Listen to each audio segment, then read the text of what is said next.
नमस्कार दोस्तों, मेरा नाम अजय सिंह है और मैं आप सभी का स्वागत करता हूँ सरिलम फूड्स में। दोस्तों, जैसा कि आपने थंबनेल में देखा होगा कि आज का जो वीडियो है वो मशीन की कैपेसिटी को लेकर है। मशीन बहुत सारे क्वेश्चन है कि सर सेमी ऑटोमेटिक मशीन में आप जैसे कैपेसिटी बताते हैं तो उस तरह से नहीं होती है। कुछ लोग हैं जिन्होंने जो है यूट्यूब चैनल पे जो है कमेंट किए हैं। बहुत से ऐसे लोग हैं जिन्होंने मुझे व्हाट्सअप में भी। तो काफ़ी समय से मुझको ये था कि मैं आपको एक वीडियो बना के दूं, लेकिन वीडियो काफ़ी लंबा हो जाता है, इस वजह से मैंने नहीं जो है बनाया था। ये वीडियो लगभग 15-16 मिनट का है और दोस्तों ये वीडियो मैंने कहीं पर भी कट नहीं किया है। अभी आप देख रहे होंगे कि पट्टा बनाने की शुरुआत हुई है। लगभग 15-20 केजी के आसपास पट्टा जो है अभी बना हुआ है। और ये दोस्तों आप देखेंगे कि मशीन की कैपेसिटी कितनी होती है, किस तरह से है। इसके पहले मैं आपको एक चीज़ बता दूं कि ये जो वीडियो मैं बना रहा हूँ ये कोई मशीन को प्रमोट करने के ऊपर नहीं है, मशीन को बेचने के उद्देश्य से नहीं है। बहुत से ऐसे नए लोग हैं जो लोग हो सकता है ये वीडियो देखने के बाद मुझे मैसेज करें या कॉल करें कि सर आपकी मशीन हमें चाहिए ऐसा वैसा। तो देखिए, नए लोगों के लिए जो नियम है पहले की तरह वही है कि अगर आपके पास कोई एक्सपीरियंस नहीं है तो जो हमारी अपनी मशीन है इसको हम बिना ट्रेनिंग के प्रोवाइड नहीं करते हैं। और जैसे कि जिनके पास फैक्ट्रियां पहले से हैं जो चला रहे हैं तो वो अगर चाहें तो अपग्रेड करने के हिसाब से हमसे मशीनें ले सकते हैं। अब दोस्तों दूसरी चीज़ ये है कि मशीन की कैपेसिटी दोस्तों वर्किंग करने की टेक्निकल चीज़ों को भी समझने से होती है कि अगर आपके पास टेक्निकलिटी से वर्किंग आती है आपको तो कोई दिक्कत नहीं होगी। और यहाँ पर दोस्तों लगभग जैसे टेबल आप देख रहे होंगे पूरी भरी हुई है और इस टेबल पे लगभग 150-160 केजी का मैदा है, बाकी पानी है। अगर आप पानी के साथ में अगर आप देखेंगे तो लगभग दोस्तों 190 से 200 केजी के आसपास है कि जैसा कि आप देख रहे हैं पूरी टेबल फुल है। लेकिन मैदे की बात करेंगे तो लगभग 150 केजी के आसपास इस पर मैदा आप मान लीजिए। और ये मानने की बात नहीं है, जब आप रोल देखेंगे तो खुद ही समझ जाएंगे। अभी तो ये जो है आप देख लीजिए, अभी तो जो है अब एक तरह से देखा जाए तो अब इसमें ज़बरदस्त तरीके से वर्किंग शुरू होगी। लगभग 2 मिनट 3 मिनट हो चुके हैं काम शुरू हुए। और इसको आप देखेंगे दोस्तों, जैसा कि एक क्वेश्चन होता है कि सर कैसे इतनी ज़्यादा, जैसे बहुत से ऐसे मशीनरी हैं जिनमें की कैपेसिटी नहीं निकल पाती। सेमी ऑटोमेटिक मशीन में सबसे बड़ी एक ही समस्या एक थी कि इसमें जो है कैपेसिटी में वर्क नहीं हो पाता है और बहुत टाइम लग जाता है। वर्कर का भी टाइम का लॉस होगा तो वर्कर का लॉस होगा, इलेक्ट्रिसिटी का लॉस होगा। तो भाई उसी समय में मान लीजिए कि अगर मोटर चलती है तो अगर हम वहीं पर 150 किलो माल बना रहे हैं और वहीं पर अगर हमारा 25-30 किलो माल बन रहा है तो बहुत बड़ा अंतर होता है। और दोस्तों जैसा कि आपने मेरे शॉर्ट्स वीडियोस में, बहुत से वीडियोस में मैंने ये बताया हुआ है कि जो हमारी मशीन है वो 150 केजी घंटे की कैपेसिटी पे वर्क करती है। अगर आपको सही तरह से ऑपरेट करना आता है तो आप बहुत आसानी से जो है इतना माल निकाल सकते हैं। लेकिन दोस्तों ये वीडियो लगभग 15 मिनट का है और आप 15 मिनट में देखेंगे कि ये जो 150 केजी का मैदा आपको टेबल पे दिख रहा है, इसमें से लगभग ये 10-5 केजी का भले ही बच जाए, लेकिन ये पूरा मैदा जो है आपका पूरा मैदा चला जाएगा 15 मिनट के अंदर। जबकि वीडियो कहीं पर भी कट नहीं किया गया। आप पूरा देखिए, ध्यान से देखिए वर्किंग कैसे होती है। सुपर फास्ट वर्किंग मशीन पे, एक सेमी ऑटोमेटिक मशीन पे इतनी ज़बरदस्त वर्किंग, तो आप देखेंगे तो अपने आप ही आप इन चीज़ों को समझ जाएंगे। और दोस्तों बहुत से ऐसे लोग हैं जो यहाँ ट्रेनिंग में आए हैं और उन्होंने खुद ही फीडबैक में जो है ये इन चीज़ों को बताया है कि उन्होंने कितना देखा है। बाकी वो फीडबैक तो आपके लिए है ही, लेकिन जो ये प्रैक्टिकल वर्किंग आपके सामने चल रही है इसको भी आप देखिए। एक चीज़ दोस्तों और बताना चाहता हूँ आपको कि मशीन की कैपेसिटी वर्किंग को देख के आप ये मत समझिए कि ये जैसे कुछ नए लोग होते हैं जिन्हें बहुत आसान होता है कि अरे ये तो काम बहुत आसान है, बस ऐसे ऐसे करना है। ऐसा दोस्तों नहीं होता है। हर एक काम करने का एक टेक्निक होती है, एक प्रैक्टिस होती है। तो जब आप अगर आप प्रैक्टिस ज़बरदस्त, अगर आपकी मान लीजिए अच्छी प्रैक्टिस है, आप बिल्कुल बढ़िया, जो आपके वर्कर जो उनके हाथ सेट हो गए हैं मशीन पे, फिर आप दोस्तों ये मान लीजिए कि अच्छी वर्किंग जाने वाली है। और यहाँ देख लीजिए दोस्तों, गर्मी का मौसम है तो पूरी पैकिंग भी हमारी बाहर ही चल रही है। हीटिंग चैम्बर के अंदर पैकिंग हम कराते हैं, लेकिन अब बहुत ज़्यादा गर्मी है। गर्मी की वजह से इस तरह से दोस्तों काम का मैनेजमेंट किया जा रहा है। और ये दोस्तों आप देखिए कि इजीली वर्किंग हो रही है। केवल 2 लोग काम कर रहे हैं मशीन पे, ऐसा भी नहीं है। और सेमी ऑटोमेटिक मशीन पे दोस्तों एक चीज़ बहुत अच्छी है कि आप 2 लोग इजीली वर्क कर सकते हैं और अगर आपके पास, अगर आपको संख्या बढ़ानी है, काम और तेज़ करना है, तो उसके हिसाब से आप 3 लोग 4 लोग भी रख सकते हैं, कोई दिक्कत नहीं है। लेकिन अगर 2 लोग भी हैं तो आप देख लीजिए सामने आपकी वर्किंग हो रही है, 2 मशीनें वर्क करती हैं। और आप मानिए कि जब ये अगर दोनों मशीनें कंटिन्यू चलेंगी तो क्या कैपेसिटी होगी। लेकिन बस ये है कि बहुत से लोगों का ये था कि सर सेमी ऑटोमेटिक मशीन पे इतनी कैपेसिटी हो ही नहीं सकती है, 150 केजी घंटे में प्रोडक्शन नहीं हो सकता है। तो बस इसी वजह से दोस्तों ये वीडियो है। और मेरे हिसाब से जिन लोगों को इस चीज़ पे जो है एक क्वेश्चन है कि सेमी ऑटोमेटिक मशीन पे वर्कर ज़्यादा लगता है या फिर उसमें कैपेसिटी नहीं होती है, बहुत ज़्यादा काम करना पड़ता है, ऐसी इस तरह की बहुत सारी भ्रांतियां हैं। क्योंकि अब बार बार एक चीज़ को मैं नहीं कहूँगा कि बिजनेस बेचा जा रहा है, सबसे बड़ी समस्या यही है। अगर इंफॉर्मेशन को वहीं पर बढ़ावा दिया जाए तो हो सकता है चीज़ें और ज़्यादा अच्छी हो सकती हैं। और यहाँ पर दोस्तों क्या है कि इंफॉर्मेशन, तकनीकी, इन चीज़ों पे अगर आप ज़्यादा काम करेंगे, अपने अंदर ज़्यादा काम करेंगे, तो शायद उसका रिजल्ट अलग ही मिलेगा। वहाँ पर आप कहीं भी जो है आप माइनस नहीं जाएंगे। अगर कहीं माइनस जाएंगे भी तो वो कोई बहुत ज़्यादा नुकसान का सौदा नहीं होगा।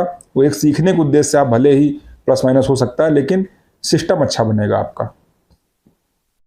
आप दोस्तों देख रहे हैं कि वर्किंग अच्छी से हो रही है और एक्यूरेसी पे वर्किंग हो रही है। और आप देख लीजिए कि जो हमारा जिसमें मैदा उठाते भी हैं, बहुत ही अच्छा हमने सब टेक्निकल तरीके से बना रखा है। लगभग उसमें 2.5 से 3 किलो के आसपास दोस्तों मैदा जो है एक बार में जाता है। अगर आप ऑन एवरेज भी माने तो लगभग दोस्तों 2 किलो के आसपास एक बार में, उसको हम चोंगा बोलते हैं। तो स्टील का हमने बना रखा है अपने हिसाब से। और इस तरह से दोस्तों हम लोग वर्किंग करते थे। कटर आप देख लीजिए, कटर भी रखा हुआ है और एक ये मशीन है। और जैसे ही हमको नीड होती है उसी हिसाब से अपना जो है हम इसमें निकालते हैं प्रोडक्शन। और आप देख लीजिए वर्किंग जो है चल रही है। बस कुछ नए लोग जो वीडियो देखते हैं, नए लोगों के अंदर एक्साइटमेंट बहुत ज़्यादा होता है। उनको लगता है कि अरे नई फैक्ट्री ऐसे होगा वैसे होगा। कोई बता देता है कि नहीं, आप जो है आप पहले मशीन खरीद लीजिए, उसके बाद हम ट्रेनिंग में कोई लड़का भेज देंगे, ये कर देंगे। देखिए ये सब तो दोस्तों मैं बार बार यही चीज़ें कहूँगा कि सबसे पहले मेरी, अगर आप मानिए, अगर मेरा जो रिकमेंडेशन है, आप सबसे पहले कहीं भी आप सीखिए, पहले अच्छी तरह सीखिए। केवल मशीन को ऑपरेट करना सीखने की बात नहीं कर रहा मैं। मशीन ऑपरेट करने से आप जो है केवल मशीन के ऑपरेटर बन पाएंगे। हर चीज़ को चलाना आना चाहिए, चाहे हीटिंग चैम्बर हो, चाहे क्वालिटी मैनेजमेंट हो, चाहे रिसाइकलिंग हो, चाहे मशीन को ऑपरेट करना हो, चाहे मशीन का मेंटेनेंस हो।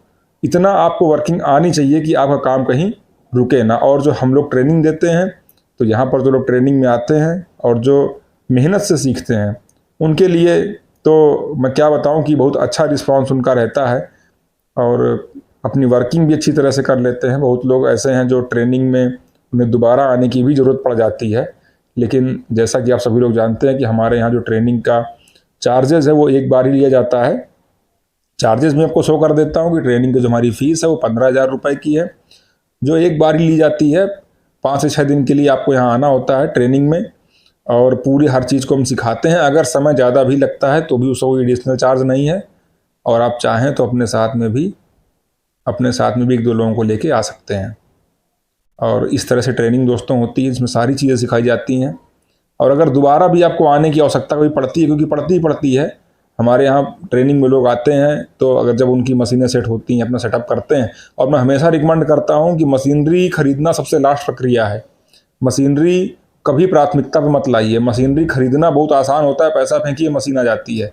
उस सिस्टम को सीखना और समझना ये सबसे ज़्यादा टेक्निकल है। और जब तक ये अच्छी तरह से आपके दिमाग में ना घुस जाए, बिल्कुल भी आप मशीनों की तरफ मत जाइए। किसी भी तरह की मशीन हो, मैं केवल नूडल्स की बात नहीं करूँगा, मशीन मैं खुद भी बनाता हूँ और मुझे भी मशीन को बेचना अच्छा लगता है। लेकिन 10-15 हज़ार रुपये के प्रॉफिट के चक्कर में किसी का 2-4 लाख रुपए फंसा देना, ये कोई अच्छी चीज़ नहीं है। जब तक वो आदमी स्वयं अस्वस्थ ना हो, अगर वो अस्वस्थ है तो वो कर लेगा, और अगर वो किसी भ्रम पे है तो शायद नहीं कर पाएगा। अगर मेहनती है तो कर लेगा। ये हमारा प्रयास रहता है। अब बाकी फिर जिस तरह से आपकी लगन होती है, जिस तरह से आपका कमिटमेंट होता है, बिजनेस आपको उसी तरह से पैसा देता है। बहुत से ऐसे लोग हैं जो यहाँ से ट्रेनिंग करके गए हैं और उन्होंने इतना अच्छा बिजनेस बनाया है कि मैं जब उनके बारे में उनसे बात होती है मुझे बहुत अच्छा लगता है। और बहुत से लोग ऐसे भी हैं कि जिन्होंने बिजनेस बनाया है लेकिन वो अपने अपने हिसाब से काम कर रहे हैं, और जिस तरह से उनका एक्सपीरियंस, जिस तरह से कमिटमेंट है बिजनेस में, वैसे काम कर रहे हैं।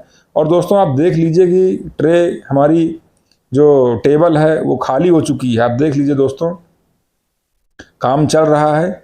और जैसा कि मैंने आपको कहा था कि मैं पूरा वीडियो आपको बना के दूंगा जिसमें कि पूरा माल आप देखेंगे कि जो है। और ये भी दोस्तों देखिए कि पट्टे की मजबूती, पट्टा हमारा माल भी जा रहा है पट्टे के बीच में, और पट्टे की डेंसिटी भी जबरदस्त आ रही है। प्रेशर, बेलन का जो प्रेशर होता है दोस्तों, उसको, उसकी एक्यूरेसी को समझना ये बहुत ज़रूरी है। हमने जो बहुत टेक्निकल चीज़ों को इसमें समझा है कि पट्टे में जो डेंसिटी आती है, पट्टे में जो जो क्वालिटी आती है, जो पट्टे में चमक आती है, अगर पट्टा हमारा अच्छा है, आप मान लीजिए अगर हमारा बेस अच्छा है तो ऊपर बिल्डिंग अच्छी मजबूत होती है। अगर बेस कमज़ोर है तो फिर कोई मतलब नहीं, कितना भी आप बिल्डिंग में पेंट पुट्टी करा दीजिए, वो कहीं से भी दमदार नहीं होगी। तो वही चीज़ दोस्तों, ये पट्टा हमारा बेस होता है। बेस जो है ना, अगर वो कमज़ोर है तो फिर कोई मतलब नहीं है। नूडल्स में जो क्वालिटी कंसर्न है, जहाँ पे भाव आप ले सकते हो ना, जिसे बोलते हैं कि मार्जिन, तो मार्जिन क्वालिटी पे ही मिलता है। केवल चाउमीन बना दिया, नूडल बना दिया और मार्केट में बेच दिया, अगर माल अच्छा नहीं है तो फिर बेचने के लिए पीछे पीछे जाना पड़ेगा। अगर माल अच्छा है आपका, अगर आपके जो भी आप प्रोडक्ट बना रहे हो, अगर वो फूड आइटम में अच्छा आइटम है, तो उसके लिए आपके पास कस्टमर खुद ही आता है एक समय बाद। एक समय होता है जब ये होता है कि हाँ आपका माल मार्केट में चल रहा है, तो फिर जो कोई मार्का होता है वही चीज़ तो ब्रांड होता है। तो इसीलिए दोस्तों हमेशा इस तरह से बिजनेस को स्टार्टिंग से ही करें। भले देखिए बिजनेस में कोई एक दिन की चीज़ नहीं है ये। हमारे पास जो आज इतना एक्सपीरियंस है वो हमारे 5-6 साल का किया हुआ काम का एक्सपीरियंस है जो हम आपको देते हैं यहाँ पर। जब आप यहाँ सीखने आते हैं, बहुत से लोग ये बोलते हैं कि सर आप फीस ज़्यादा लेते हो, कोई बोलता है फीस कम लेते हो, कोई बोलता है ऐसा करो वैसा करो। बहुत से लोग दोस्तों मुझको ऐसी राह दे देते हैं कि हम आपसे मशीन खरीद लेंगे, आप हमें ट्रेनिंग फ्री में दे दीजिए। देखिए इस तरह की दोस्तों चीज़ें नहीं है यहाँ पर। जो भी चीज़ें हैं, जो मुझे चाहिए आपसे, वो मुझे आपसे, अगर मुझे आपसे जो भी फीस है, ये सारी चीज़ें हैं, ये चीज़ें अगर मैं आपसे लेता हूँ तो उसके बदले में ईमानदारी से आपको सिखाता भी हूँ। सबसे बड़ी बात यही है कि मैं किसी भी तरह का कोई न झूठ में अपने वीडियोज़ में फैलाता हूँ, और ना ही जब आप ट्रेनिंग में आते हो ना ही तब होता है, क्योंकि वो सारी प्रैक्टिकल वर्किंग होती है। और ऐसा भी नहीं है कि कोई शॉर्टकट मेरे पास तरीका नहीं सिखाने का। बहुत सारी चीज़ें आज की डेट में डेवलप हो रही हैं कि आप जो है ऑनलाइन ट्रेनिंग दे दीजिए। अब दोस्तों ऑनलाइन ट्रेनिंग में ज़बरदस्त पैसा है, और बहुत से कस्टमर मुझको वहाँ से मिल सकते हैं, लेकिन मुझे पता है कि वहाँ से कोई फ़ायदा नहीं होगा, और गलत तरह का पैसा मुझे अच्छा नहीं लगता। मुझे जो अच्छा लगता है, जो कि मुझको लगता है कि हाँ ये वर्थ है लेना, तो वो चीज़ सही है। बाकी जहाँ पर मुझे लगता है कि नहीं यहाँ पर कोई फ़ायदा नहीं किसी आदमी का, तो वहाँ उस जगह पे ना ही मैं वो पैसा लेता हूँ और ना ही जो है उस तरह का मेरा काम है। भले ही हर आदमी की अपनी अपनी सोच है। बहुत से लोग मेरा सम्मान भी करते हैं, और बहुत से लोग जो है मुझे भला बुरा भी बोलते हैं, वो तो अलग की चीज़ है। अगर मैं सोशल मीडिया में हूँ तो हर तरह की बातें मुझे सुनने की आदत होनी चाहिए। तो दोस्तों जितना हो सके, जो नए लोग हैं, ये सारी चीज़ें इसलिए हैं कि नूडल्स का एक कंजम्पशन का बिज़नेस है, और यहाँ पर हर तरह से अपॉर्चुनिटी है। आप अगर अच्छी तरह से वर्किंग करेंगे तो कोई दिक्कत नहीं है, और आपके मार्केट मैनेजमेंट और आपके प्रोडक्शन मैनेजमेंट से आप बहुत अच्छा अपने लिए रोज़गार बना सकते हैं। और दोस्तों जैसा कि आप देख भी रहे हैं कि टेबल का जो भी मैदा है वो ख़त्म होने की ओर है, और आप देख लीजिए पूरे बड़े बड़े रोल बनके तैयार हो गए हैं। और ऊपर के 2 रोल अगर आप देखेंगे तो 25-25, 30-30 केजी के 2 रोल है, और नीचे का जो रोल है ये लगभग 70-75 केजी का है। लगभग दोस्तों 140 से 150 केजी केवल मैदे की बात करूँ, अगर पानी का आप ले लेंगे तो और ज़्यादा जो है हो जाता है, लेकिन पानी अलग होता है। मैदे से हम लोग कैपेसिटी देखते हैं, क्योंकि पानी का कोई मतलब नहीं होता, वो तो भार बढ़ाने के लिए है। और यहाँ पर आप देख सकते हैं कि तीनों पट्टे लग चुके हैं, और ये दोस्तों लगभग 15-20 केजी के आसपास दोस्तों लगभग मैदा लगा हुआ है। और जैसा कि मैंने आपको कहा था कि 15 मिनट में आप देखेंगे कि लगभग 140-150 केजी का जो मैदा है वो लगभग आपका समाप्त हो जाएगा। तो आप देख लीजिए कि वर्किंग बिल्कुल सिस्टम से हुई है, जिस तरह से हमेशा होती है। और इसी तरह से दोस्तों आप देखिए कि अगर 15 मिनट में ये कैपेसिटी है, अगर आप मानिए 15 मिनट में अगर 100 केजी माल का पट्टा बन के तैयार हो रहा है, तो क्या कितनी ज़बरदस्त कैपेसिटी है। जो मैंने 150 केजी पर आवर में बोलता हूँ, 1 घंटे में 150 केजी बोलता हूँ, तो अब मेरे बोलने के लिए शायद नहीं है, आप स्वयं ही देख लीजिए। और यही चीज़ें दोस्तों दिखाना चाहता था।